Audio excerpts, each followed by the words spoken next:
నేను ఇంతకుముందు కూడా సుధాకర్ అన్న యాదవ్కు 2014-19లో కూడా చేశాను. కొన్ని అనివార్య కారణాల వల్ల కొందరి ఇబ్బందుల వల్ల మేము బయటకు పోవాల్సింది. అందుకు నేను చాలా చింతిస్తున్నాను. తిరిగి పార్టీలో వచ్చినందుకు చాలా ఆనందంగా ఉంది. ముఖ్యంగా ఈ రోజు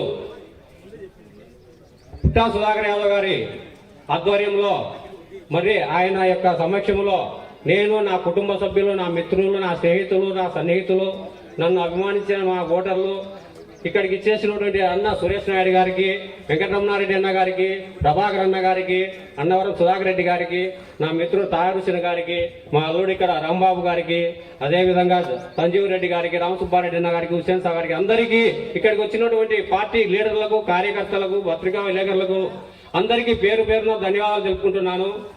ముఖ్యంగా ఈరోజు నేను మళ్ళీ తిరిగి పార్టీలోకి రావడానికి చాలా కారణాలు ఉన్నాయి. అవన్నీ ఇప్పుడు చెప్పుకునేంత టైం లేదు.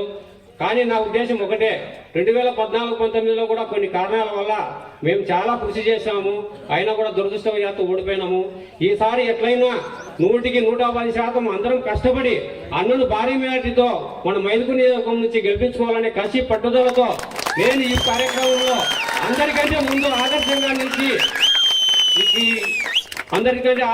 ముందు నిలిచి నేను అందరినీ కూడా మీరు తిరిగి రండి పాదమిత్రులందరం మనం ఈ రోజు కార్యక్రమంలో పాల్గొని తెలుగుదేశం పార్టీ రాష్ట్రంలో లేకపోతే ఇంకా రాష్ట్రం సర్వనాశనం అయిపోయింది. ఇప్పటికే మనం ఎందుకంటే చాలా మందికి విద్యావంతులకు అర్థమవుతుంది కానీ విద్య లేని వాళ్ళకి అర్థం కావడం లేదు. కేవలం వాళ్ళు ఇచ్చే డబ్బు కోసం మాత్రమే ఆశపడుతున్నారు. కానీ ఈ రాష్ట్రం ఏమైపోతా ఉంది, ఎంతమంది ఉద్యోగాలు లేక అల్లాడుతూ ఉన్నారు. మనకి ఇప్పటికే అదే మన చంద్రబాబు నాయుడు గారు సీఎంగా 2024 వరకైనా ఉంటే పోలవరం ప్రాజెక్ట్ ఎప్పుడో పూర్తి అయిపోయిండేది. పోలవరం ప్రాజెక్ట్ పూర్తి అయితే కనుక మనకు శ్రీశైలం డ్యామ్ నుండి నీళ్ళని మన రాయలసీమగా పారి మనకు 2 పంటలు పండే అవకాశం ఉండేది. అటువంటిది పోలవరం ప్రాజెక్టును పూర్తిగా సర్వనాశనం చేసి ఈ రాష్ట్రానికి చాలా దుర్భిక్షంగా ఏర్పాటు చేసి పెట్టినాడు. అదే కాకుండా అమరావతి కూడా ఎంతో మనకు ఇక్కడ అమరావతి డెవలప్మెంట్ అయ్యి రాజధాని అయిపోయింటే కనుక మనకు